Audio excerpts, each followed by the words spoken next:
Assalamualaikum warahmatullahi wabarakatuh. Waalaikumsalam warahmatullahi wabarakatuh. Bismillahirrahmanirrahim. Alhamdulillahi rabbil alamin. Wassalatu wassalamu ala ashrafil anbiya'i wal mursalin, Sayyidina wa maulana Muhammadin wa ala alihi wa ashabihil mujahidin at-tahirin. Amma ba'du, subhanaka la ilma lana illa ma 'allamtana innaka antal alimul hakim. La hawla wa la quwwata illa billahil aliyyil azim. Saudara-saudara kaum muslimin, terutama adik-adik para remaja dan pemuda yang saya cintai. Apabila seseorang akan membangun rumah, tentu saja dia akan mengadakan beberapa pilihan. Sejak dari memilih lokasi di mana rumah itu akan didirikan, sampai kepada menentukan bahan-bahan kualitas yang akan dipakainya, sampai kemudian kepada wujud dan bentuk rumah yang akan ditinggalinya. Demikianlah bahwa untuk membangun sebuah rumah yang hanya untuk menaungi kehidupan di dunia ini, kita mengadakan berbagai macam pilihan. Apalagi kalau kita akan membangun sebuah rumah tangga yang kita harapkan tidak hanya akan menaungi kehidupan di dunia ini, tidak hanya untuk kepentingan kita saja, tetapi juga untuk kepentingan anak cucu kita di belakang hari, termasuk sampai kepada hari akhirat nanti.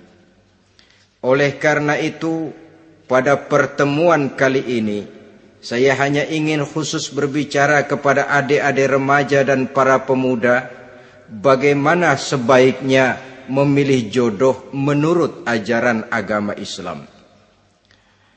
Dalam Al-Quran, Allah subhanahu wa ta'ala menjelaskan, Zuyyina linnasi hubbus syahawati minan nisa, bahwa manusia apapun jenisnya, asal dia bernama manusia, dihiasi dengan perasaan cinta kepada perempuan.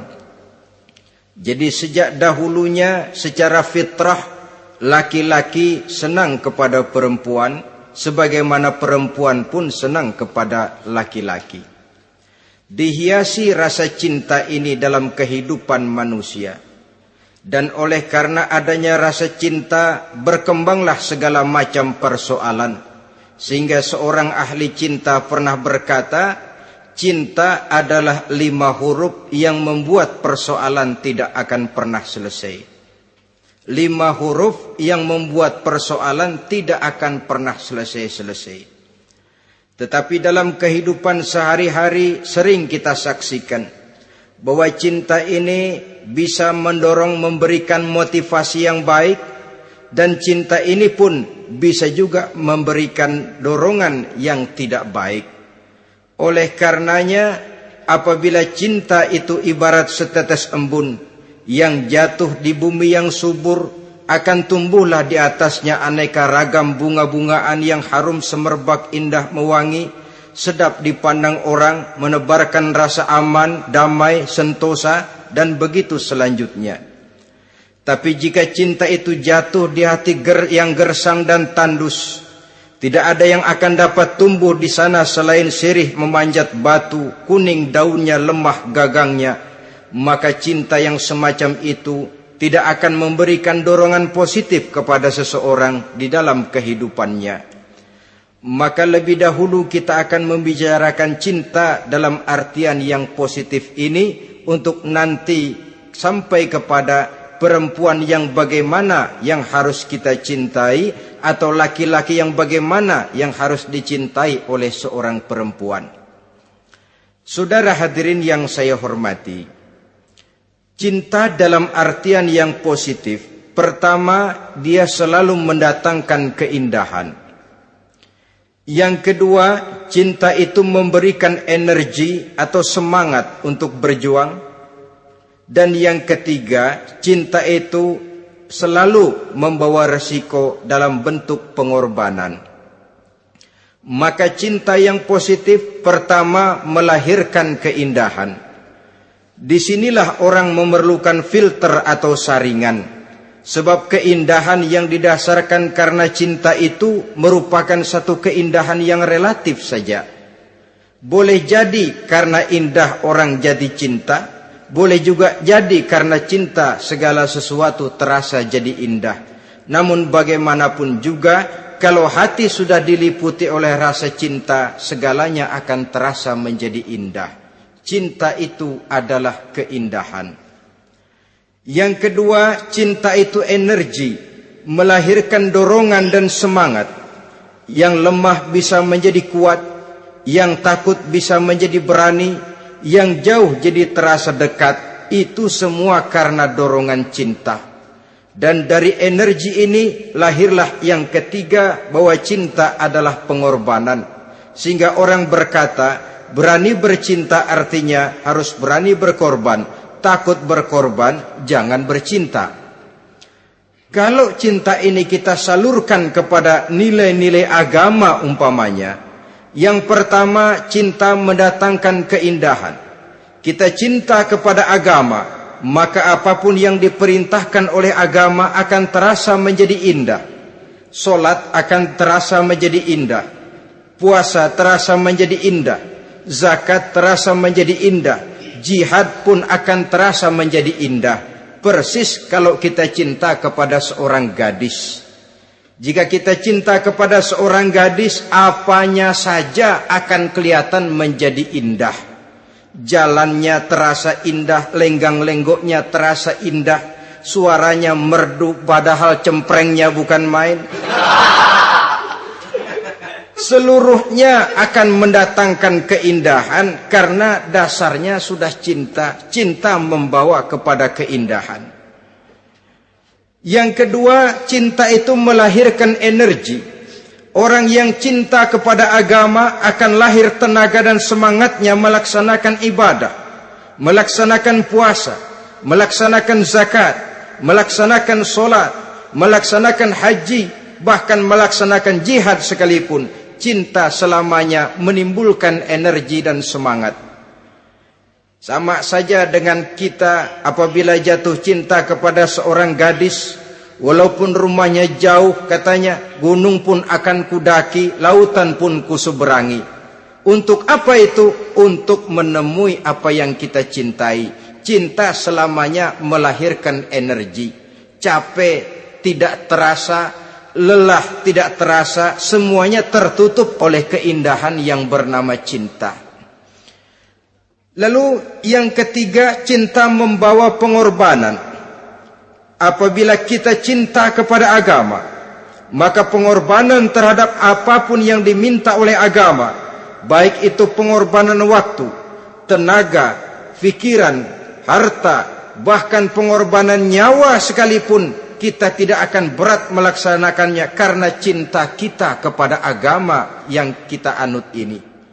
Demikian juga cinta kita kepada seorang perempuan akan membuat kita rela berkorban. Apapun yang dia minta, jangankan kita tidak mampu, kita tidak mampu sekalipun, kita masih berusaha untuk mampu guna memenuhi tuntutan si buah hati belahan jantung. Kadang-kadang malam minggu si doi ngajak nonton. Umpamanya duit tidak ada, gajian belum, kerja enggak. Timbullah inisiatif, entah sepatu kita jual ke tukang loa, entah celana mampir dulu ke tempat lain. Yang penting kita berkorban untuk memenuhi permintaan si buah hati belahan jantung. Ketika itu pengorbanan sudah tidak kita rasakan lagi. Bahkan pengorbanan yang paling pedih sekalipun, dalam gurau, dalam bercanda misalnya, dicubit kita oleh kekasih kita, pedih bukan main, terkelupas kulit, mengalir darah, bukan nangis, nyengir. malah kadang-kadang minta tambah dicubit lagi. Itulah romantikanya cinta, sanggup membuat orang berkorban, melahirkan energi dan semangat, menambah keindahan dalam kehidupan, sepanjang dia dalam artian yang positif. Kalau demikian masalahnya, di dunia yang penuh dengan perbenturan nilai sekarang ini, orang sering salah jalan bagaimana memilih jodoh untuk membangun rumah tangga yang bahagia. Jangan lupa bahwa membangun rumah tangga ini bukan hanya untuk 1-2 bulan, bukan hanya untuk 1-2 tahun, bahkan bukan cuma untuk kehidupan dunia, lebih daripada itu pun untuk menunjang kebahagiaan di akhirat. Oleh karenanya, memilih jodoh bukan satu hal yang mudah, bukan satu hal yang bisa dilaksanakan sambil lalu, tetapi memerlukan penelitian, memerlukan pengamatan yang mendalam. Apa petunjuk agama tentang itu? Dengan kata lain, bagaimana seharusnya seseorang memilih jodoh dalam kehidupannya? Ini tentu saja sumbangan moral buat adik-adik remaja dan para pemuda yang lagi kebingungan memilih jodoh, atau barangkali buat bapak-bapak yang kepengen nambah lagi.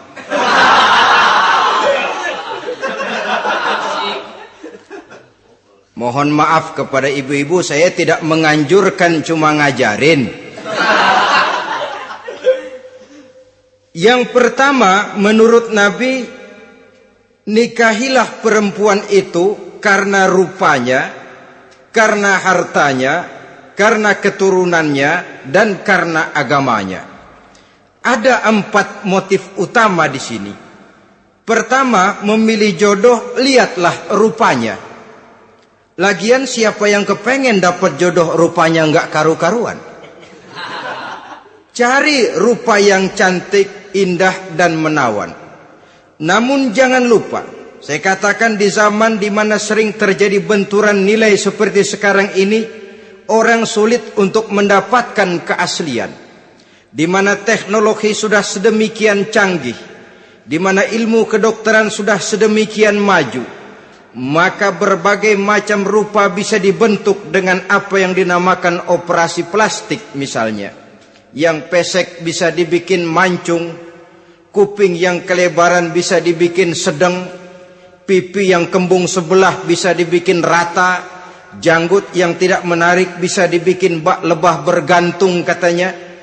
Oleh karena itu, kalau pilihan hanya tertuju kepada rupa yang cantik saja semata-mata, kita sudah melakukan satu kesalahan yang sangat besar. Sebab apa? Diperingatkan oleh Nabi melalui hadis Ibnu Majah, Bazar dan Baihaqi dari Ibnu Umar. Janganlah kamu kawini seorang perempuan karena kecantikannya, sebab kecantikan boleh jadi akan mencelakakan. Jangan juga kamu kawini perempuan karena hartanya, sebab kekayaan biasanya akan mendatangkan kesombongan. Tetapi kawinilah karena agama dan akhlaknya, karena itulah yang akan membawa kepada kebahagiaan. Saudara-saudara kaum muslimin, terutama adik-adik remaja dan para pemuda, dikala usia puber, apalagi mata baru terbuka, awal balik namanya, remaja sering kehilangan filter. Pokoknya asal ngelihat rupa yang sudah lemot, denok, geboy, pikiran pun hanyut, malam terkenang, siang terbayang, tidur tak nyenyak, makan tak enak katanya, selalu terbayang wajah si doi. Dikala itu orang kehilangan pertimbangan bahwa rupa yang cantik kadang-kadang sering menipu. Diriwayatkan oleh Imam Ibnu Abbas, satu hari ketika sedang kumpul dengan para sahabat, lewatlah orang dengan potongan potongan orang kaya. Kelihatan kan, orang kaya sama orang miskin jalannya aja lain kan. Jalannya saja, jangan gaya hidupnya, jalannya saja lain. Lewat dia, Rasul bertanya kepada seorang sahabat, menurut pendapatmu bagaimana orang yang lewat itu? Kata sahabat, yang lewat ini ya Rasul, kalau dia meminang perempuan pasti diterima. Kalau dia menolong orang pasti berhasil. Kalau dia ngomong pasti didengerin. Kenapa? Orang kaya. Orang kaya ya Rasul. Kalau dia minang, perempuan mana yang kagak bisa menerima kalau dipinang oleh orang kaya? Biar mukanya udah belipet kayak dompet tanggung bulan. Kalau memang duitnya banyak, nggak kelihatan tuh muka yang belipet, yang kelihatan duit. Kalau dia nolong orang, pasti berhasil apa yang dia tolong itu. Kalau dia ngomong, pasti didengerin orang, walaupun omongannya biasa-biasa saja. Kenapa? Orang lihat penampilannya. Sudah, ketika orang itu lewat, beberapa lama kemudian lewat lagi seseorang yang kelihatannya miskin. Rasul tanya lagi, kalau orang ini bagaimana pendapat kamu? Wah, potongan begini sih Rasul. Kalau dia minang, orang tolak. Siapa yang mau kawin sama kere begini? Kalau dia nolong orang, pasti nggak berhasil. Kalau dia ngomong, kagak bakalan ada yang mau dengerin. Siapa yang mau dengerin orang susah ngomong? Setelah orang itu lewat, apa kata Rasul? Orang yang terakhir, yang lewat ini, yang barusan lewat, jauh lebih baik dari yang pertama yang lewat tadi. Jauh lebih baik.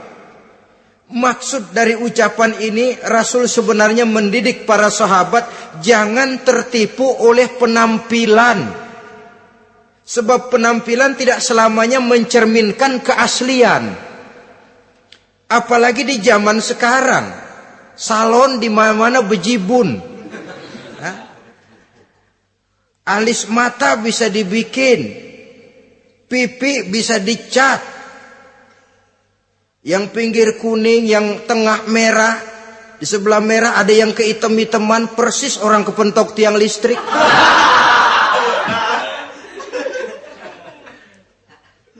Kecantikan yang artifisial, kecantikan yang bukan alami. Karena itu silakan saja cari yang cantik, tapi jangan terpaku sampai di situ.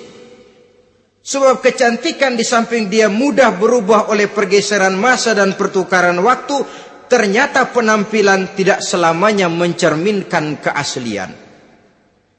Lain hari seorang sahabat pernah mengadu, "Ya Rasul, ada apa? Inna imraati la turaddu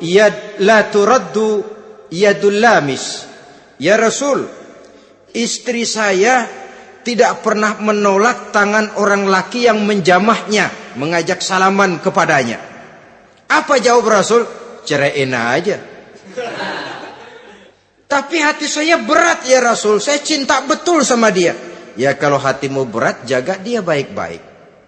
Nah, dari riwayat ringkas ini kita ambil satu perbandingan. Memang punya istri berwajah cantik itu kadang-kadang si malakama kalau imannya tidak kuat. Si malakama. Kita diemin aja, binal, makan hati, nggak aman, nggak tentram. Jangan-jangan saya berangkat ke kantor, dia ngompreng. Buah si malakama seperti orang tadi, ya Rasul. Istri saya kelihatannya sebenarnya tidak negatif maksudnya ini, cuma bersalaman tapi terlalu ngobrol. La turaddu yadul lamis, tidak pernah menolak orang yang ngajak salaman. Ya sekedar salaman. Tapi kan awalnya dari salaman. Kalau sudah salaman kan strum bisa ngedredet dari tangan situ. Kata Rasul sederhana saja, ya kalau memang begitu ceraiin. Saya nggak kuat Rasul, saya cinta betul sama dia. Kalau kau tak kuat berpisah dengan dia, jagalah dia baik-baik. Ajar, didik, tanamkan rasa keagamaan di dalam hatinya.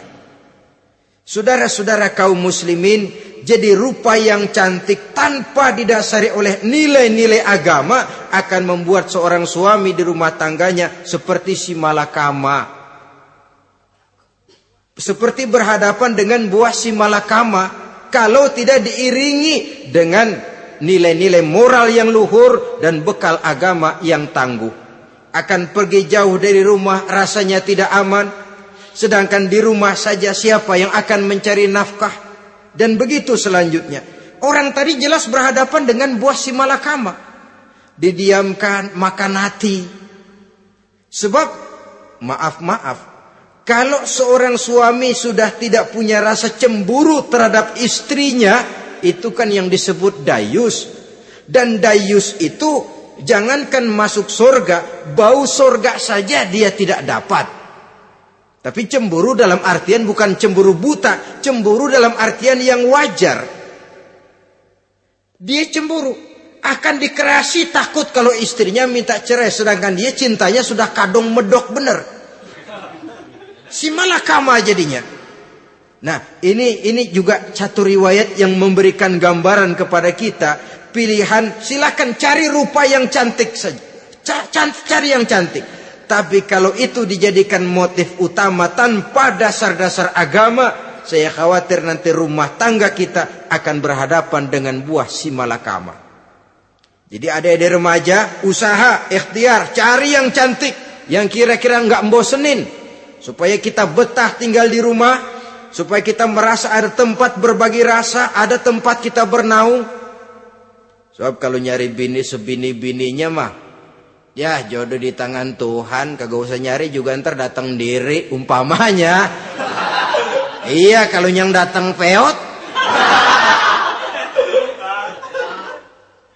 Orang harus berusaha walaupun pada akhirnya jodoh toh memang ditentukan Allah.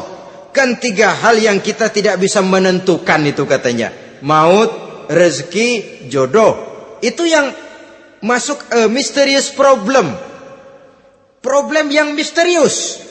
Maut, misterius. Kapan kita mati, kita sendiri tidak tahu.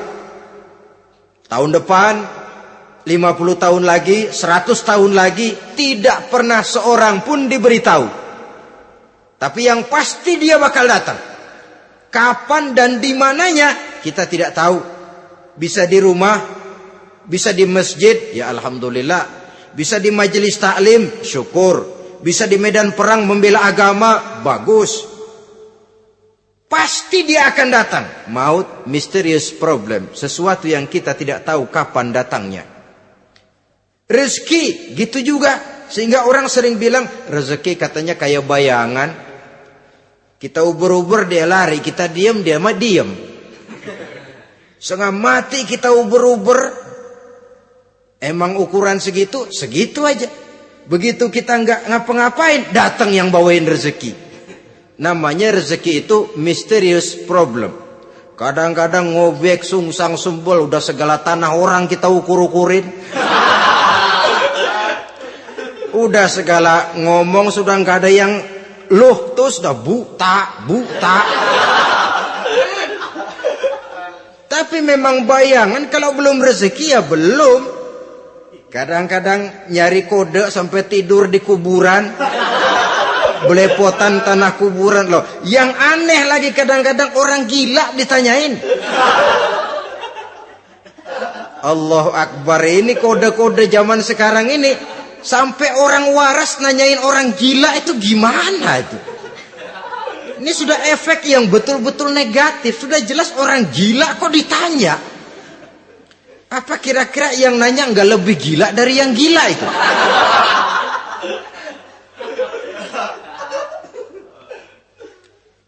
Saudara-saudara kaum muslimin, terutama adik-adik remaja dan para pemuda, jadi silakan saja cari rupa yang cantik, karena dia akan jadi tautan hati, buah hati belahan jantung, tempat kita berbagi rasa, tempat kita pulang dan tinggal di rumah tangga kita. Tapi hendaknya kecantikan rupa itu diiringi juga dengan kecantikan budi. Karena itu cari rupa yang cantik. Ini pilihan utama. Yang kedua, kata Nabi, harta, cari yang kaya. Tetapi jangan lupa, jangan dijadikan pilihan utama. Karena kekayaan sering mendatangkan kesombongan.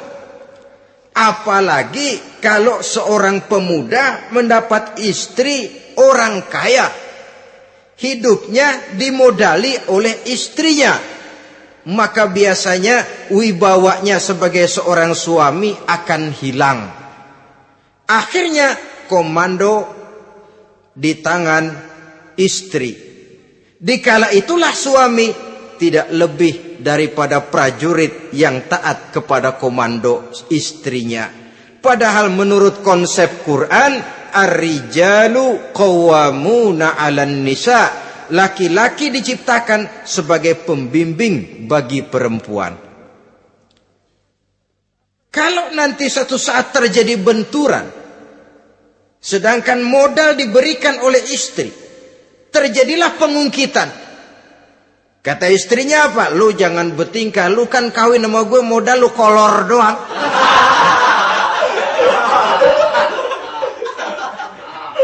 Kalau sekarang bertingkah silakan keluar rumah. Bawa seperti engkau datang dulu, jangan bawa apa-apa. Pergilah seperti engkau datang dulu kemari. Hilanglah wibawa seorang suami. Suami kalau udah digentak sama istri begitu, ngelempuruk kayak ayam sampar. Di mana lagi letak wibawanya? Harta sering mendatangkan kesombongan. Oleh karena itu, walaupun diperintahkan cari yang keturunan orang kaya, tapi maksudnya jangan dompleng. Sebab kepribadian seorang suami akan ditentukan oleh sifatnya sendiri. Keberadaannya ditentukan oleh karya dan perbuatannya sendiri. Itulah yang akan menampilkan kepribadian dia dalam kehidupan di masyarakat ini. Saudara-saudara kaum muslimin, terutama adik-adik remaja dan para pemuda.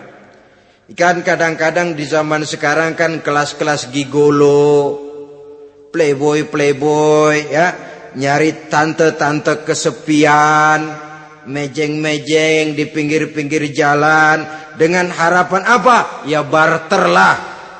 Tukar tambah. Nah, supaya dapat rokok, dibelikan pakaian, motor dan sebagainya. Tapi yang jelas hilang harga diri sebagai laki-laki, dan itu yang paling mahal. Kalau seorang laki-laki sudah kehilangan harga diri, apalagi yang bisa dibanggakan dalam kehidupan ini? Apa artinya naik mobil kalau kepala tertunduk ke bawah? Apa artinya jalan di tengah masyarakat kalau kita tidak bisa menengadah dengan satu kebanggaan? Hilangnya harga diri merupakan kehancuran awal dari sebuah pribadi yang untuk jangka panjang kita tidak akan bisa lagi berbuat banyak. Tanpa harta orang memang sulit untuk bahagia. Tapi harta semata-mata bukan merupakan jaminan bahwa orang lantas akan bahagia. Saya barangkali harus berkata, banyak orang miskin yang kaya, tapi tidak sedikit orang kaya yang miskin. Saya ulangi ini. Banyak orang miskin yang kaya, tetapi tidak sedikit orang kaya yang miskin. Nah, bagaimana pengertiannya? Orang miskin yang kaya, materinya sederhana, peralatan rumah tangganya sederhana, tapi hatinya kaya. Oleh karena hatinya kaya, jiwanya lapang. Sebaliknya, orang kaya yang miskin, di tengah kelimpahan materi yang berlimpah, segalanya serba ada, hatinya yang miskin. Kelimpahan materi tidak akan sanggup mengobati kemiskinan hatinya. Sehingga di tengah kehidupan yang serba ada, dia masih merasa kurang, maka dia tidak pernah cukup. Di tengah kemilauan dan gemerlapan serta glamornya rumah mewah, dia merasa hidup di tengah gurun pasir yang gersang dan tandus. Karena itu, biarlah miskin harta tapi kaya budi, daripada kaya harta tapi miskin budi. Lebih utama lagi, kaya harta, kaya budi. Itu idealnya. Dasar pilihan ketiga, sesudah rupa dan harta, menurut Nabi, keluarga. Faktor keturunan sangat menentukan. Pepatah mengatakan buah apel akan jatuh tidak terlalu jauh dari pohonnya. Biasanya kalau bapak kalong anak kampret. Bapak nyolong, anak nyopet. Itu fotokopi. Saudara-saudara, sungguh pun demikian, faktor keluarga bukan merupakan yang paling dominan, karena segalanya memang bergantung kepada hidayah dari Allah Subhanahu wa ta'ala. Kalau hidayah datang, bisa saja anak maling bisa jadi kiai. Kalau hidayah datang, bisa saja anak nabi malah ikut bersama orang-orang kafir. Pada akhirnya orang mau besar atau tidak, bukan dengan jalan menyempeng kepada keturunan orang lain, tapi ditentukan oleh kepribadian dirinya sendiri. Tidak bisa kita menjadi besar dengan menyebut kebesaran orang lain. Itu sebabnya dicontohkan oleh Imam Ali pada saat beliau berkata, "Laisal fata may yaqulu kana abi, walakinnal fata may yaquluha anadha." Anak muda yang gentleman adalah anak muda yang berani berkata, "Inilah saya." Bukan anak muda yang membanggakan leluhurnya. Ini kan zaman sekarang ini lagi ngetop-ngetopnya lagu-lagu cengeng katanya dah. Sebenarnya menurut saya bukan cuma lagu cengeng yang jadi masalah. Lagu cengeng cuma satu efek dari sikap yang lebih utama dari itu, yaitu mental cengeng. Kalau mental sudah cengeng, apapun yang kita lakukan akan jadi cengeng. Tidak cuma lagu, kebudayaan yang lahir akan kebudayaan cengeng. Jadi pengusaha cengeng. Jadi pejabat cengeng. Jadi kiai cengeng. Kenapa? Mental cengeng. Di antara mental cengeng itu apa? Mengandalkan fasilitas atasan. Kalau tidak ada fasilitas dari atas, lantas tidak bisa berbuat apa-apa, cengeng. Menjadi besar bukan karena karier pribadi, tapi karena nasib katrolan. Itu pun termasuk mental cengeng. Sedikit gagal, bagaimana sedikit jalan buntu, babe. Sedikit deadlock, babe. Lu ngapain babe lu melulu? Saudara hadirin yang saya hormati, jadi lebih penting dari sekedar lagu-lagu cengeng, saya malah lebih suka bicara mental cengeng ini. Mental yang cepat putus asa. Mental yang tidak mau mengeluarkan usaha maksimal. Mental yang hanya mengandalkan fasilitas. Sedangkan pribadinya tidak lebih daripada pribadi sumuhun dawu, pribadi kulon nuwun, pribadi kumaha juragan wae, pribadi oke bos, pribadi asal bapak senang. Bukankah itu semua merupakan cermin dari mental-mental yang cengeng, yang untuk jangka panjang tidak akan pernah menguntungkan daripada pembangunan bangsa dan negara yang kita cintai ini. Seseorang mau besar atau tidak, bukan dengan jalan menyempeng kepada kebesaran orang lain. Bahkan Syauqi dalam sebait syairnya yang lebih tegas mengatakan, "Wa syarrun nasi zu khumulin iza fakhartahum zakarul jaduda. Wa syarrun nasi wa khairun nasi zu syarafin qadimin aqama li nafsihi syarafan jadida." Generasi yang paling jelek adalah generasi pemalas. Kalau kelihatan orang lain lebih hebat dari dia, disebut-sebutnya kebesaran nenek moyangnya. Dia sendiri nggak punya prestasi apa-apa. Kerjanya cuma ngandeli babe. Kerjanya cuma menggelayuti fasilitas orang tuanya. Tanpa itu dia tidak akan punya nilai dan harga sama sekali. Ini generasi paling jelek. Kalau orang lain kelihatan lebih hebat, dia sebut nenek moyangnya. Lo sih belum apa-apa lo, baru kopral lo. Engkong gua no, komandan Hansip. Engkong. Engkongnya yang disebutin. Dia sendiri tidak punya prestasi apa-apa.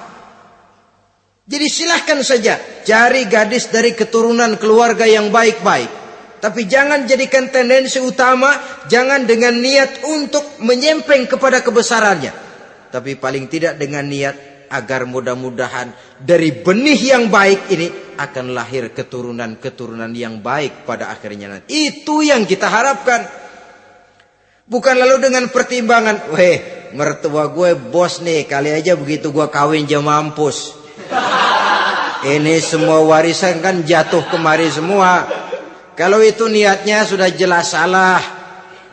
Kita mencari perempuan dengan keturunan-keturunan yang baik dengan berharap agar anak-anak kita nanti yang akan merupakan benih cucunya akan melahirkan kebaikan-kebaikan seperti leluhurnya dulu.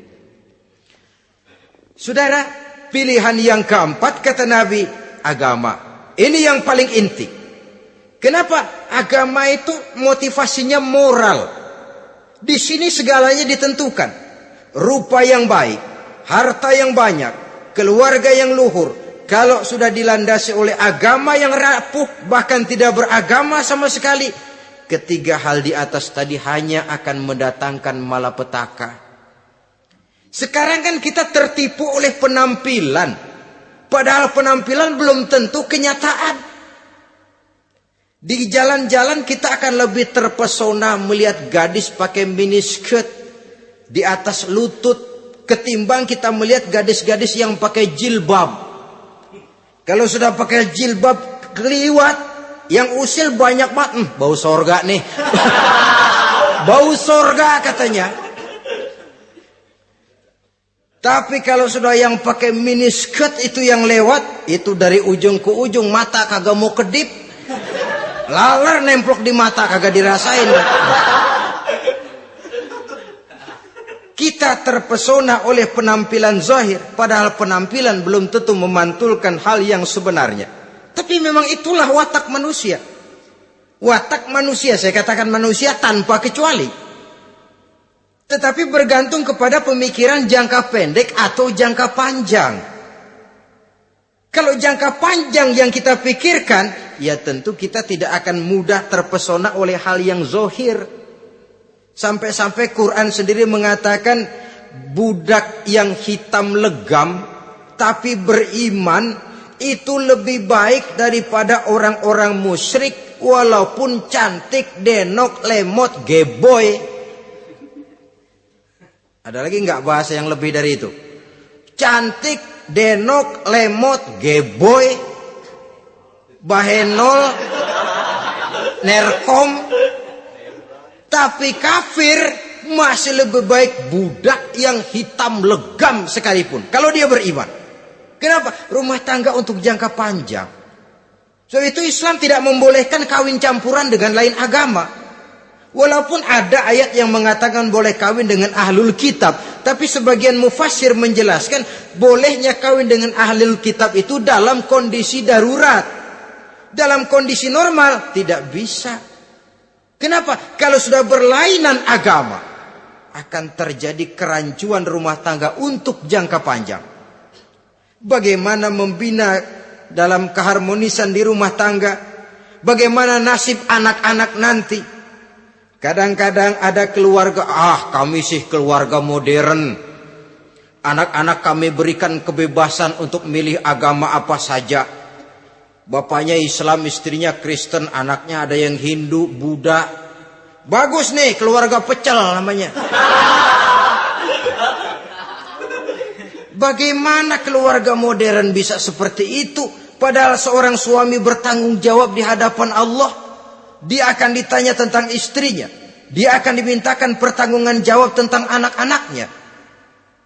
Kalau istri kita berlainan agama, mungkin terjadi pengkaplingan. Pokoknya kalau anak perempuan ikut ibu, anak laki ikut bapak. Administrasi dunia bisa begitu. Tapi akhirat, pertanggungan jawab di hadapan Allah. Bisakah kita? Sorry aja Tuhan emang janjinya begini. Saudara hadirin yang saya hormati, oleh karena itu budak legam hitam kalau beriman masih lebih baik daripada orang-orang yang tidak beriman walaupun cantik dan mempesona. Kenapa? Ini faktor agama. Ya buat 1-2 bulan bisa terwujud rumah tangga yang tentram. 2-3 tahun mungkin masih bisa bertahan. Tapi sampai kapan? Sampai kapan itu akan terwujud? Pada akhirnya akan muncullah dilema yang akan sulit buat diatasi. Oleh karenanya motif agama dijadikan stres oleh Nabi. Fazfar bizatiddin taribat yadak. Pilih agama sebagai titik sentral, sebagai pilihan utama. Kalau agamanya kuat, walaupun rupanya sederhana, tapi karena nilai agamanya kuat, dia bisa menyenangkan hati suaminya. Dia bersolek untuk kepentingan suaminya. Dia taat kepada suaminya. Harta, dia anak orang kaya untuk membantu perjuangan suaminya. Tapi kalau tidak ada modal agama, rupa yang cantik bisa menyengsarakan suami. Apalagi kalau suami kere. Istrinya sudah cantik, kaya ataupun tidak kaya kadang-kadang. Udah, suaminya suruh ngempuk di rumah, bininya yang kerja. Ya kalau kerja mendingan kalau dikerjain itu.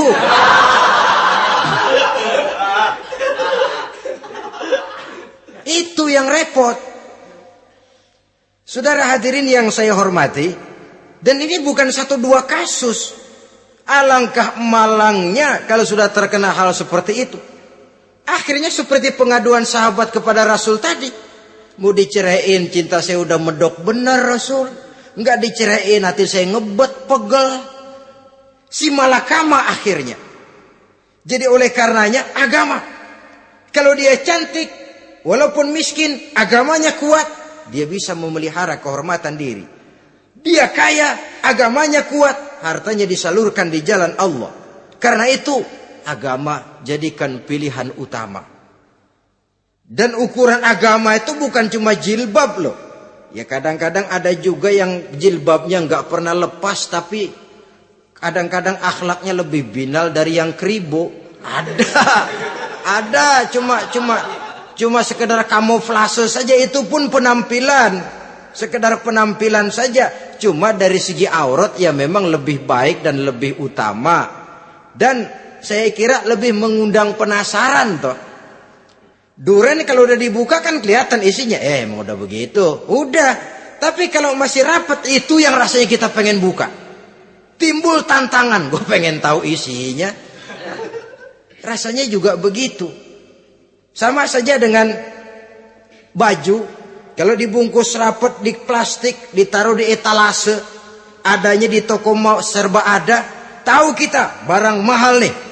Biar punya duit, kita mau nawar ragu-ragu, takut nggak cukup. Tapi kalau barang sudah dibuka di jalanan, diobral di pinggir jalan, murahan, 1.003 masih dicampur odol. Yang begitu sih biar nggak punya duit, kita berani banget tanya, nawar, megang lagi nyemek. Berat duit nih bang. Kenapa? Barang sudah terbuka. Jadi saudara-saudara, syukur kalau keempat-empatnya ini jodoh terkumpul dalam jodoh yang saudara cari. Sudah rupanya cantik, kaya, keturunan orang baik-baik, agamanya kuat. Nah, surga dunia tuh. Yang begitu cari. Kalau ada yang begitu, saya juga mau nambahin satu lagi.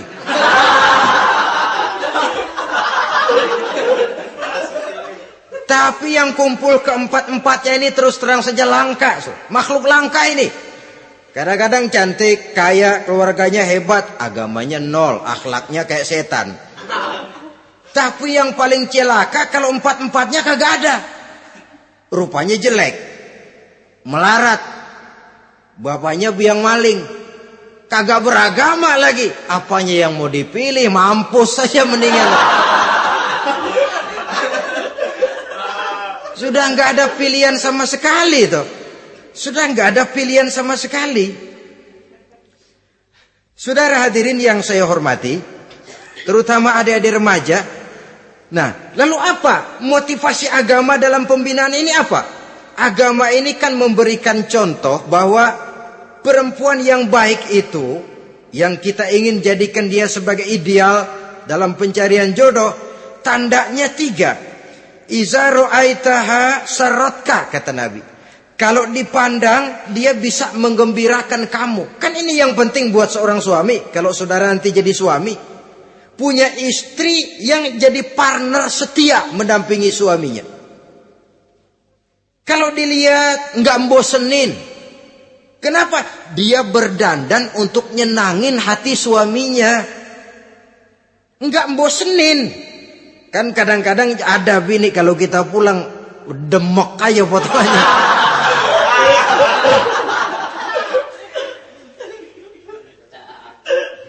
Ini yang bikin suami enggak betah di rumah ini kan yang begini. Adapun perempuan yang beragama, apabila dipandang oleh suaminya, dia pandai menyenangkan hati suaminya. Andai kata suaminya dalam kesulitan, dia tidak menambah beban kesulitan. Paling tidak dia bisa memberikan satu bantuan moral. Bantuan moral untuk mengurangi beban kesulitan daripada suaminya. Suami pulang dagang rugi, kata istrinya, romantika bang. Sekali-sekali lah, masa selamanya dagang mau untung. Besok siapa tahu untung lebih besar. Kan meringankan toh. Kadang-kadang enggak, suami pulang dagang dari pasar panas, rugi. Sampai rumah bini pidato. Pletar-pletor. Lu dagang rugi, emang lu laki goblok.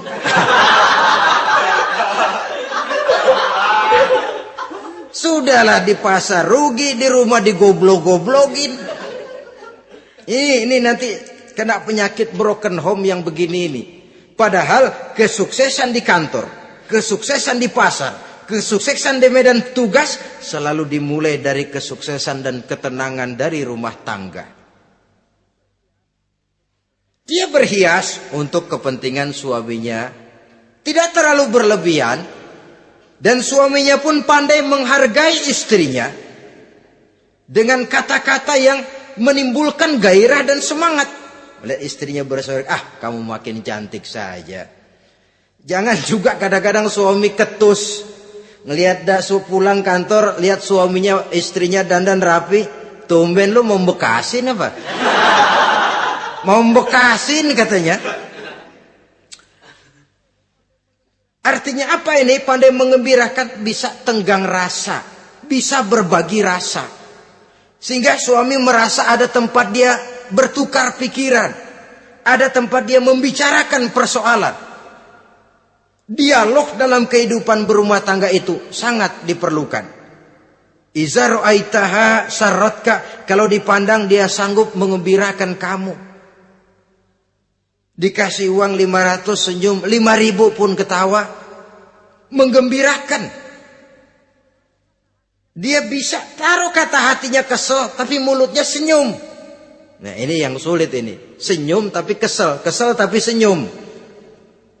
Kadang-kadang istri itu kan kalau sudah kesel, suami pulang nggak bisa dia menyembunyikan kekesalannya. Dari jauh suami sudah lihat ini yang nyambut, ini bemo ini.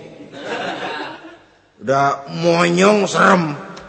Saudara hadirin yang saya hormati, yang kedua, bila diperintah dia taat. Ini pengaruh agama. Sehingga Nabi mengatakan, "Lau amartu li ahadin ayyasjuda ila ghairiha, la amartul mar'ata litasjuda ila zawjiha likibari haqqihi 'alaiha." Andai kata saja boleh aku memerintahkan manusia untuk sujud kepada sesama manusia, pastilah aku perintahkan perempuan untuk sujud kepada suaminya. Kenapa? Karena besar hak suaminya kepada dirinya. Untung sujud kepada manusia tidak boleh. Andai kata boleh, perempuan disuruh sujud sama suaminya. Ini tidak perlu sampai sujud. Cium tangan saja minta ridho suami. Kadang-kadang perempuan sekarang berat. Paling banter setahun sekali lebaran doang. Laki pulang sembahyang tubruk, cium tangan, minta redo, nangis segala macam. 3 hari habis lebaran beras habis, monyong aja lagi.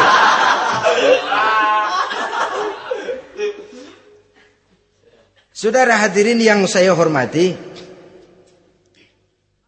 yang ketiga, akibat pengaruh agama, dia sanggup memelihara kehormatan diri dan sanggup menjaga harta suaminya. Memelihara kehormatan diri baik pada saat suaminya di rumah atau pada saat suaminya tidak ada di rumah. Satu riwayat, seorang sahabat akan pergi perang jihad di fi sabilillah. Ketika mau berangkat dia bilang kepada istrinya, saya mau berangkat perang. Kalau saya belum pulang kamu jangan keluar rumah. Baik bang. Pergi istrinya, pergi suaminya jihad. 1 minggu, 2 minggu berlalu, belum juga pulang. Satu hari datang utusan dari rumah orang tua si istri ini. Assalamualaikum bu. Waalaikumsalam. Ada apa? Ada berita kurang enak bu. Orang tua ibu sakit parah. Mohon tolong ditengokin. Apa kata si istri? Maaf saja, suami saya belum pulang dari medan perang. Saya belum dapat izin keluar rumah kalau dia belum pulang. Tolong sampaikan maaf saya kepada orang tuanya. Pulanglah utusan tadi. Besok balik lagi. Bu, ada apa? Udah Senin Kemis. Napasnya sudah sampai tenggorokan. Tolong tengokin buat terakhir kalinya bu. Suami saya belum pulang. Dia pesan kalau dia belum pulang saya jangan keluar rumah. Saya nggak bisa tengokin orang tua saya. Salam maaf saja. Pulang utusan itu. Besok balik lagi. Bagaimana? Sudah meninggal bu. Mau dikubur. Tengokinlah buat terakhir kalinya. Suami saya belum pulang. Saya belum berani keluar rumah kalau suami saya belum pulang. Itu janji saya sama suami saya. Pulanglah utusan ini ngadu kepada Rasulullah sallallahu alaihi wasallam. Ya Rasul, ini perempuan kelewatan benar. Dari orang tuanya sakit sampai sekarat sampai mati sampai dikuburin dia nggak nengokin. Memangnya kenapa? Suaminya katanya pergi jihad dan suaminya tidak mengizinkan dia keluar rumah kalau si suami belum pulang. Apa jawab Rasul? Marahkah beliau? Tidak, beliau senyum. Apa katanya? Dosa orang tua yang meninggal ini telah diampuni oleh Allah karena dia punya anak perempuan yang begitu taat kepada suaminya. Allahu Akbar. Dosa orang tua yang sudah meninggal itu diampuni oleh Allah karena dia punya anak perempuan yang begitu taat kepada suaminya. Ketaatannya kepada suaminya menyebabkan dosa orang tuanya diampuni oleh Allah Subhanahu wa taala. Suami pergi jihad, orang tua sakit keras, tidak berani dia keluar rumah. Itu tandanya bisa menjaga kehormatan diri. Kalaupun satu saat suaminya manggil, bu tolong ambilin uang di dompet. Dompetnya dibawa, bang ambil saja sendirilah, nanti salah ambil lagi saya. Kadang-kadang enggak, suaminya pergi mandi dompet berantakan. Saudara hadirin yang saya hormati, ini motivasi agama. Jadi kecantikan zahir yang diimbangi dengan kecantikan batin oleh karena pengaruh agama tadi. Kalau sudah kemari, orang tidak perlu mikir-mikir operasi plastik, bikin yang pesek jadi mancung supaya orang tertarik, bikin belakang yang kurus jadi menarik. Tidak. Orang tidak perlu lagi pakai susuk-susukan, dipasang di bibir supaya kalau senyum orang gempor, supaya kalau ngomong orang percaya, dipakai di kuping supaya macam-macam. Tidak perlu lagi pakai jompa-jampe, pelet-peletan supaya kalau diludahin orang ngikut. Enggak perlu lagi. Kenapa? Cinta itu nature, sesuatu yang alamiah, yang tidak bisa dipaksakan. Dia kudrati, karunia dari Allah.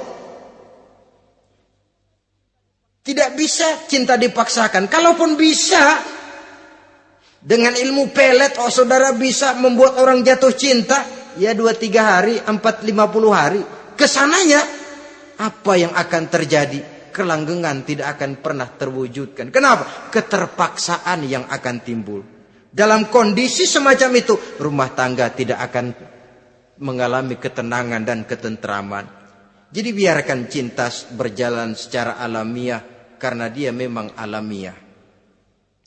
Saudara-saudara, nah sekarang kalau sudah ketemu nih, yang 4 tadi, rupa cantik, keturunan boleh, kaya lumayan, agama kuat. Apa yang harus kita cari? Apa yang harus kita lakukan?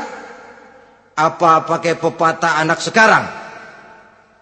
Aku lihat, aku pikat, aku dapat, aku sikat, aku minggat. Bangsat.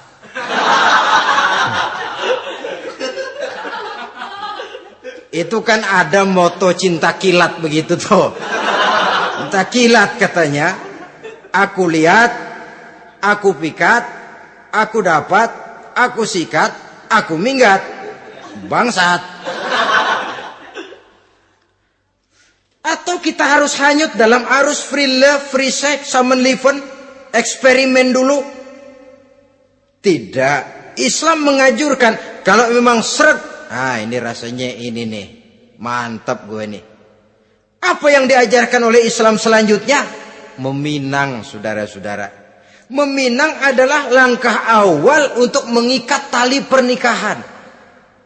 Diizinkan meminang, dan di dalam meminang pun diizinkan untuk melihat.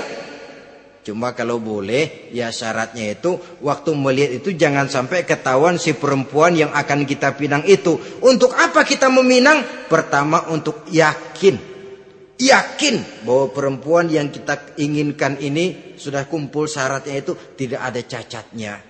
Yang kedua, untuk memperkuat tekad hidup berumah tangga, diperlukan meminang. Adapun adat itu berbeda. Tapi bahwa konsep meminang itu dalam Islam ada, itu jelas. Ya kalau mesti bawa pisang raja, pakai roti buaya, pakai martabak segede ban mobil truk segala macam. Itu adat saja, ya. Tapi yang real meminang itu ada dalam Islam. Nah, bagaimana adab meminang? Setelah kita tahu anak ini cantiknya ya, keturunan baik, ya kekayaannya lumayan, agamanya kuat, pinanglah dia. Caranya boleh lihat langsung. Lihat langsung kalau bisa tanpa setahu si perempuan. Dan batas yang boleh dilihat itu muka dan tangan. Itu saja. Jadi jangan gerusak. Minta permisi Pak, saya mau ngelihat anak Bapak seutuhnya. Soalnya buat saya ini nanti. Apanya aja dibedolin, jangan. Kira-kira yang boleh itu muka sama tangan.